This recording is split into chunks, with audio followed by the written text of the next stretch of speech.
ভাইটি আসছে নবদ্বীপ থেকে ডন্ডি কাটতে কাটতে, তো আমি খবর পেয়ে গেছি আসাননগর পর্যন্ত পৌঁছে গেছে। আশা করছি আজ রাত 1টার মধ্যে শিবনিবাস পৌঁছে যাবে। তো ভাইটার মনে কতটা আশা আছে আমি একটু দেখবো, শুনে আজকে পৌঁছে যাবে কি তোমার আশা আছে? তোমাদের আশীর্বাদ আর ভগবানের ভালোবাসা, তোমাদের ভালোবাসা ভগবানের আশীর্বাদ। তো ভাইটির নাম শোনো, ভাইটির মুখ থেকে।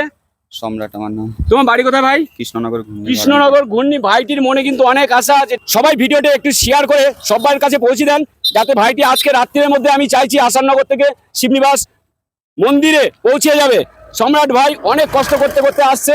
আজকে 4 দিনের প্রোগ্রাম চলছে, আশা করে 5 দিনের দিন ভাইটি পৌঁছে যাবে শিবনিবাস। দেখুন 36 কিলোমিটার রাস্তা 4 দিনে, কথাটা কিন্তু মামুলি ব্যাপার নয়। 4 দিনে যে কাভার করেছে, আসাননগর পার করে দিয়েছে। আশা করছি রাতের মধ্যে ঢুকে যাবে শিবনিবাস।